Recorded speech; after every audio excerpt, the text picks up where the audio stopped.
Hello friend, welcome back to the my channel. दोस्तों, आज के इस वीडियो में हम लोग भारत के नदियों संबंधित महत्वपूर्ण स्टैटिक जीके को डिस्कस करेंगे जो आपके एग्जाम में अक्सर पूछ लिया जाता है। तो दोस्तों, ये वीडियो आप लोगों के लिए काफ़ी इंपॉर्टेंट होगा, तो वीडियो को आप लोग अंत तक जरूर देखें। बाकी दोस्तों, अगर ये वीडियो आपको पसंद आए तो वीडियो पर एक लाइक और एक कमेंट जरूर कर दें। वीडियो को ज़्यादा से ज़्यादा अपने दोस्तों को साथ शेयर करें और जो लोग चैनल पर नया है चैनल को सब्सक्राइब करना ना भूलें। तो चलिए आज की इस वीडियो को स्टार्ट करते हैं। यहाँ पर जो हमारा आज का पहला क्वेश्चन है, कौन सी नदी बंगाल के शोक के नाम से प्रसिद्ध है? यानी हम लोग किस नदी को जो है बंगाल का शोक कहते हैं। तो ये कौन सा नदी हो जाएगा दोस्तों? तो दामोदर नदी। करेक्ट आंसर यहाँ पर ऑप्शन ए हो जाएगा। ठीक है, बंगाल के शोक को किस नदी कहा जाता है? तो बंगाल का शोक दोस्तों दामोदर नदी को कहा जाता है। इसके अलावा दोस्तों, अब दामोदर नदी से रिलेटेड कुछ पॉइंट को याद रखिए। जैसे आपसे पूछा जाए दामोदर नदी का उद्गम स्थल कहाँ पर है, तो ये दोस्तों कहाँ से निकलती है? तो ये आपका छोटा नागपुर की पठार से निकलता है। कहाँ से निकलता है? छोटा नागपुर की पठार झारखंड से ये निकलती हुई आपका कहाँ पर आके गिरता है दोस्तों? तो ये आपका बंगाल की खाड़ी में आके लास्ट में मिल जाती है। तो अगर आपसे पूछे कि दामोदर नदी का जो उद्गम स्थल कहाँ पर है, तो छोटा नागपुर पठार झारखंड। दामोदर नदी का मुहाना कहाँ पर है दोस्तों? तो बंगाल की खाड़ी है, बंगाल की खाड़ी में ये आकर मिलती है। बंगाल की खाड़ी में गिरने से पहले ये टोटल कितना किलोमीटर चलती है दोस्तों? तो 541 किलोमीटर का जो है ये डिस्टेंस टोटल कवर करती है। इसके अलावा पूछा जाए दोस्तों इस नदी पर कौन कौन सा डैम है, तो इस पर एक ये जो डैम है इंपॉर्टेंट डैम है मैथन डैम। ठीक है, ये आपका एग्जाम में पूछा हुआ क्वेश्चन है, तो याद रखिएगा। मैथन डैम किस नदी पर है? तो दामोदर नदी पर है। ठीक है, और ये कौन से राज्य के लिए महत्वपूर्ण नदी है दोस्तों? तो ये एक तो झारखंड के लिए इंपॉर्टेंट रखता है और दूसरा आपका वेस्ट बंगाल के लिए। ठीक है, तो इन दो राज्यों से होकर ये गुजरती है। सबसे इंपॉर्टेंट किस स्टेट के लिए? तो सबसे इंपॉर्टेंट ये दोस्तों झारखंड के लिए है। ठीक है, तो इतनी इन्फॉर्मेशन याद रखिएगा। नेक्स्ट क्वेश्चन देखते हैं। नेक्स्ट क्वेश्चन है हमारा, किस नदी को दक्षिण गंगा के नाम से जाना जाता है? ठीक है, कौन सी नदी को हम लोग दक्षिण गंगा कहते हैं? यहाँ पर याद रखिएगा दोस्तों, ये सिर्फ क्या पूछ रहा है? दक्षिण गंगा। अगर दक्षिण की गंगा हो जाएगा तो वो दूसरा आंसर हो जाएगा। ठीक है, तो यहाँ पर पूछ रहा है दक्षिण गंगा के नाम से कौन सा नदी जाना जाता है? तो दक्षिण गंगा के नाम से ये दोस्तों गोदावरी नदी को जाना जाता है। ठीक है, दक्षिण गंगा को कौन से नदी के नाम से जाना जाता है? तो गोदावरी नदी को हम लोग क्या कहते हैं? दक्षिण गंगा। इसका एक अन्य नाम भी है दोस्तों, इसे हम लोग बूढ़ी गंगा के नाम से भी जानते हैं। ठीक है, गोदावरी नदी को हम लोग और किस नाम से जानते हैं? तो बूढ़ी गंगा के नाम से भी हम लोग गोदावरी नदी को जानते हैं। इसके बाद इसका पूछ लिया जाए दोस्तों उद्गम स्थल, मतलब ये कहाँ से निकलती है? तो इसका जो उद्गम है दोस्तों ये महाराष्ट्र के नासिक से निकलती है। ठीक है, महाराष्ट्र के नासिक में एक पर्वत है त्र्यंबकेश्वर पर्वत। ठीक है, वहाँ से ये निकलती है महाराष्ट्र के नासिक से। ठीक है, महाराष्ट्र के नासिक से ये उद्गम होती है। तो ये हो गया इसका उद्गम स्थल। अब इसका पूछा जाए दोस्तों टोटल लेंथ कितना है इस नदी की? तो इस नदी की जो टोटल लेंथ है 1465 किलोमीटर की इसकी टोटल लेंथ है। ये हमारे भारत की दूसरी सबसे लंबी नदी है। ठीक है, अगर पूछा जाए भारत की दूसरी सबसे लंबी नदी कौन सी है? तो गोदावरी नदी। अगर पूछा जाए प्रायद्वीपीय प्रणाली में सबसे बड़ी नदी कौन सी है? तो प्रायद्वीपीय प्रणाली में अगर बात किया जाए प्रायद्वीपीय नदी प्रणाली में सबसे बड़ी नदी कौन हो जाएगी दोस्तों? तो गोदावरी नदी हो जाएगी। तो ये कुछ इंपॉर्टेंट पॉइंट है जिसे आप ध्यान में रखेंगे। इसके अलावा मैंने यहाँ पर एक पॉइंट बोला था, अगर आपसे पूछा जाए दक्षिण की गंगा किसे कहा जाता है? दक्षिण की गंगा किस नदी को कहा जाता है? तो दक्षिण की जो गंगा है दोस्तों ये हम लोग कावेरी को कहते हैं। ठीक है, कावेरी नदी को हम लोग क्या कहते हैं? दक्षिण की गंगा कहते हैं। तो ये सारे इंपॉर्टेंट पॉइंट है और ये सारे दोस्तों जो है एग्जाम में पूछा हुआ क्वेश्चन है, तो आप जरूर ध्यान में रखेंगे।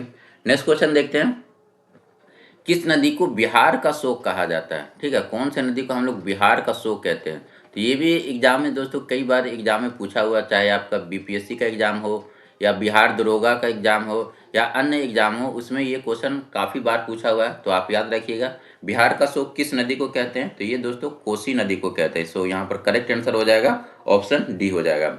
अब ये कोसी नदी कहाँ से निकलती है दोस्तों? तो इसका ओरिजिन हमारे देश में नहीं, ये तिब्बत से निकलता है। ठीक है, जो कोसी नदी है ये कहाँ से निकलती है? तिब्बत से निकलती है।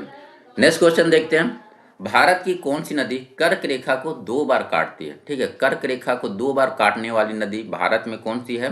तो कर्क रेखा को जो दो दो बार काटती है दोस्तों, इस नदी का नाम है माही नदी, यानी जो करेक्ट आंसर होगा ऑप्शन डी हो जाएगा। याद रखिएगा, ये भी एग्जाम में जो है आपका कई बार पूछा हुआ है कि कर्क रेखा को दो बार काटने वाली नदी कौन हो जाएगी, माही नदी। और ये माही नदी दोस्तों, ये इससे रिलेटेड एक और क्वेश्चन पूछा जाता है, ये पश्चिम की ओर बहने वाली नदी है, ठीक है। ये भी आपका क्वेश्चन पूछा हुआ है, ठीक है। पश्चिम की ओर बहने वाली नदी है, जैसे आपसे पूछा जाता है नर्मदा हो गया, नर्मदा हो गया, ताप्ती हो गया, नर्मदा, ताप्ती, लूनी हो गया, साबरमती हो गया, साबरमती हो गया। उसके बाद ये माही नदी। ये सारे जो नदियां हैं दोस्तों किस ओर बहती हैं, तो ये सारी नदियां दोस्तों पश्चिम की ओर बहती है, ठीक है। तो ये याद रखिएगा, कौन कौन से नदी, नर्मदा, ताप्ती, लूनी, साबरमती, माही, ये सारी नदियां किस ओर बहती है, तो पश्चिम की ओर बहती है। और यहाँ पर ये क्या क्वेश्चन है, तो कौन सी नदी जो है कर्क रेखा को दो बार काटती है, तो यहाँ पर जो हमारा करेक्ट आंसर हो जाएगा, कौन हो जाएगा, माही नदी। अब ये कहाँ से निकलती है दोस्तों, तो ये आपका दोस्तों मध्य प्रदेश से निकलती है, तो इसे भी आप ध्यान में रखिएगा। नेक्स्ट क्वेश्चन देखते हैं। विश्व का सबसे ऊंचा पुल, ऊंचा रेल पुल, ठीक है, विश्व का सबसे ऊंचा रेल पुल किस नदी पर बनाया जा रहा है, तो ये तो आप लोगों को पता होना चाहिए दोस्तों। विश्व का सबसे ऊंचा जो रेल पुल है ये कहाँ पर बन रहा है, तो ये चिनाब नदी पर, जम्मू कश्मीर में, ठीक है। विश्व का सबसे ऊंचा रेल पुल किस नदी पर, तो चिनाब रिवर पर, जम्मू कश्मीर में। इसका जो है टोटल जो कितना किलोमीटर लॉन्ग है दोस्तों, तो ये 3 किलोमीटर लॉन्ग है और 1178 मीटर इसकी हाइट है, ठीक है। तो ये याद रखिएगा। नेक्स्ट क्वेश्चन देखते हैं। भारत की किस नदी को लवणीय नदी कहते हैं, ठीक है। लवणीय नदी हम लोग किस नदी को कहते हैं, तो भारत की जो सबसे लवणीय नदी है दोस्तों, इसे हम लोग लूनी के नाम से जानते हैं। लूनी नदी अभी मैंने बताया ये किस ओर बहती है, पश्चिम की ओर बहती है, और ये दोस्तों भारत की सबसे लवणीय नदी है। यहाँ जो करेक्ट आंसर हो जाएगा ऑप्शन ए हो जाएगा। अगला क्वेश्चन देखते हैं। गंगा की दो प्रमुख धाराएं कौन सी है, ठीक है। गंगा की जो दो प्रमुख धाराएं कौन कौन सी है, तो ये दोस्तों भागीरथी और अलकनंदा हो जाएगा। तो यहाँ पर जो करेक्ट आंसर होगा ऑप्शन ए हो जाएगा। अगला क्वेश्चन देखते हैं। वह स्थान जहाँ पर अलकनंदा और भागीरथी मिलकर गंगा बनाती है, ठीक है, जहाँ पर अलकनंदा नदी और भागीरथी मिलकर गंगा बनाती है, वो स्थान कौन सा है दोस्तों, तो ये हो जाएगा देवप्रयाग, यानी जो करेक्ट आंसर होगा ऑप्शन ए हो जाएगा, ठीक है। ये भी क्वेश्चन दोस्तों कई बार एग्जाम में पूछा हुआ है, अलकनंदा और भागीरथी कहाँ पर मिलती है और मिलने के बाद गंगा नदी के नाम से जानी जाती है, तो ये देवप्रयाग में हो जाएगा। नेक्स्ट क्वेश्चन देखते हैं। भारत में सतलुज नदी का प्रवेश द्वार किस दर्रे को कहा जाता है, ठीक है। ये भी क्वेश्चन इंपॉर्टेंट है दोस्तों और पूछा हुआ है, ठीक है। भारत में सतलुज नदी का जो है, ये भारत में जो सतलुज नदी है ये किस दर्रे से होकर प्रवेश करती है, तो ये कौन सा हो जाएगा दोस्तों, शिव किला पास हो जाएगा, ठीक है। भारत में जो सतलुज नदी है कौन से दर्रे को पास करके भारत में एंटर करती है, तो शिव किला दर्रा हो जाएगा। अगला क्वेश्चन देखते हैं।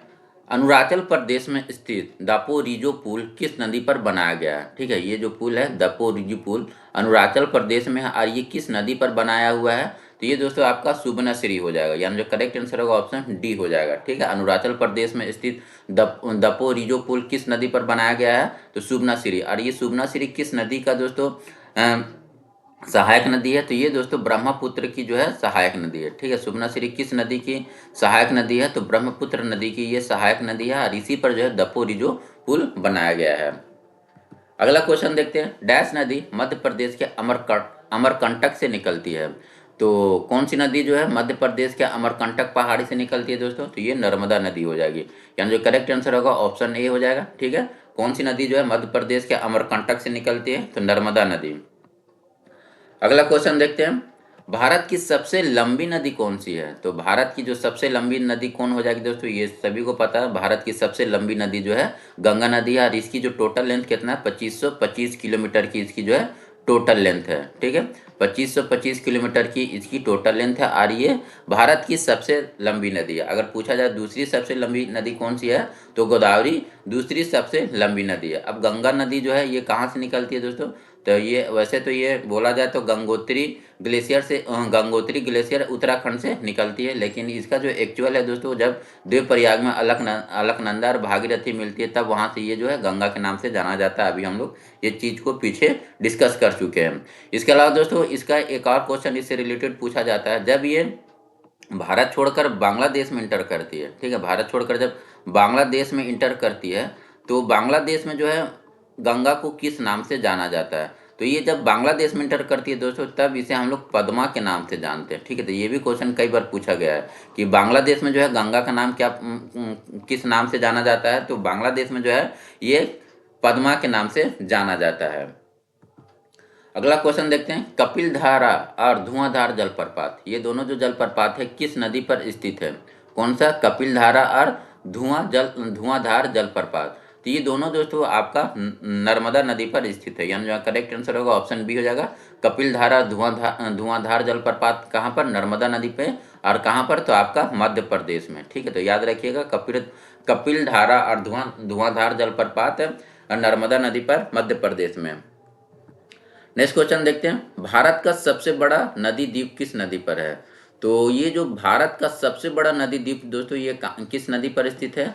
तो भारत का जो सबसे बड़ा नदी द्वीप है ये ब्रह्मपुत्र नदी पर स्थित है, यानी जो है करेक्ट आंसर हो जाएगा ऑप्शन ए हो जाएगा। ठीक है, याद रखिएगा भारत की सबसे बड़ी नदी द्वीप कौन सी है, किस नदी पर स्थित है? ब्रह्मपुत्र नदी पर। अब इस नदी द्वीप का नाम क्या है दोस्तों? माजुली। ठीक है, इसका नाम भी याद रखिएगा। भारत की सबसे बड़ी नदी द्वीप कौन सी है? माजुली द्वीप। और ये कहाँ पर है? तो असम में स्थित है। ठीक है, भारत की सबसे बड़ी नदी द्वीप माजुली द्वीप, ब्रह्मपुत्र नदी असम में स्थित है। अगला क्वेश्चन देखते हैं, शिव समुद्रम जलप्रपात किस नदी पर स्थित है? तो ये जो शिव समुद्रम है दोस्तों ये आपका कावेरी नदी पर स्थित है। और किस राज्य में है? तो ये राज्य अगर पूछा जाए आपसे दोस्तों तो ये कर्नाटक राज्य में है। ठीक है, शिव समुद्रम जलप्रपात किस राज्य में है?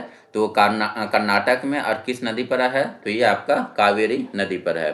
अगला क्वेश्चन देखते हैं, नर्मदा और ताप्ती। ठीक है, ये जो दोनों नदी है नर्मदा और ताप्ती के बीच कौन सा पर्वतमाला स्थित है? ठीक है, तो इन दोनों नदियों के बीच में दोस्तों जैसे यहाँ से ऐसे नर्मदा निकलती है और इसके नीचे से आपका ताप्ती निकलती है, ये ताप्ती हो जाएगा, ये नर्मदा हो जाएगा। तो इन दोनों के बीच में कौन सा पर्वतमाला पड़ता है दोस्तों? तो ये जो पर्वतमाला है इस पर्वतमाला का नाम है सतपुरा की पहाड़ी या सतपुरा रेंज। ठीक है, तो यहाँ पर जो करेक्ट आंसर होगा ऑप्शन ए हो जाएगा। ठीक है, नर्मदा और ताप्ती के बीच में कौन सा पर्वतमाला है? तो सतपुरा पहाड़ी। और अभी मैंने आपको पीछे एक क्वेश्चन बताया कि नर्मदा और ताप्ती ये दोनों किस ओर बहती है दोस्तों? तो नर्मदा और ताप्ती ये दोनों आपका पश्चिम की ओर बहने वाली नदियां हैं। तो याद रखिएगा नर्मदा और ताप्ती जो दोनों जो है पश्चिम की ओर बहने वाली नदियां हैं। अगला क्वेश्चन है, माता टीला परियोजना किस नदी पर स्थित है? ये भी आपका कई बार एग्जाम में पूछा हुआ है दोस्तों। माता टीला परियोजना ये किस नदी पर स्थित है? तो ये दोस्तों बेतवा नदी पर यूपी में स्थित है। ठीक है, बेतवा नदी कहाँ पर? उत्तर प्रदेश में। माता टीला परियोजना किस नदी पर? बेतवा नदी में। और कौन से राज्य में अगर पूछा जाए तो ये आपका हो जाएगा यूपी में। अगला क्वेश्चन है, भारत का सबसे लंबा बांध किस नदी पर है? भारत का जो सबसे लंबा बांध है दोस्तों ये किस नदी पर है? तो भारत की जो सबसे लंबी बांध है ये महानदी पर है। ठीक है, भारत की सबसे लंबी बांध किस नदी पर है? महानदी पर। इसका नाम क्या है दोस्तों? नाम भी आपसे कई बार पूछा हुआ है, हीराकुंड डैम। ठीक है, हीराकुंड बांध ये आपका महानदी पर है। और किस राज्य में है? तो ये आपका दोस्तों उड़ीसा राज्य में है। ठीक है, भारत की सबसे बड़ी जो बांध है कौन सी बांध है? हीराकुंड बांध, उड़ीसा राज्य में। अगला क्वेश्चन देखते हैं, मैटूर बांध किस नदी पर स्थित है? तो मैटूर बांध दोस्तों ये आपका कावेरी नदी पर स्थित है। मैटूर बांध किस नदी पर है? कावेरी नदी पर है। और ये कौन से राज्य में है दोस्तों? तो मैटूर बांध आपका तमिलनाडु में है। मैटूर बांध कौन से राज्य में स्थित है? तमिलनाडु में। किस नदी पर? तो कावेरी नदी पर। अगला क्वेश्चन देखते हैं, किस बांध को महाराणा प्रताप सागर के नाम से भी जाना जाता है? तो कौन से बांध को हम लोग महाराणा प्रताप सागर बांध के नाम से जानते हैं दोस्तों? तो इस बांध का जो नाम है दोस्तों पोंग बांध, यानी जो करेक्ट आंसर होगा ऑप्शन ए हो जाएगा। ठीक है, पोंग बांध को हम लोग किस नाम से जानते हैं? तो महाराणा प्रताप सागर बांध। ये दोस्तों कौन से राज्य में है? तो ये दोस्तों आपका हो जाएगा हिमाचल प्रदेश में है। ठीक है, कौन से राज्य में? हिमाचल प्रदेश में। और किस नदी पर है? तो व्यास नदी पर है। ठीक है, कौन से नदी पर है पोंग बांध? व्यास नदी पर, हिमाचल प्रदेश में। अगला क्वेश्चन यहाँ पर तो हमारा क्वेश्चन खत्म होता है दोस्तों। तो आप लोगों को ये वीडियो कैसा लगा दोस्तों आप लोग कमेंट करके बताएं। बाकी दोस्तों अगर ये वीडियो आपको अच्छा लगा हो तो वीडियो पर एक लाइक और कमेंट जरूर कर दे। Thank you for watching this video.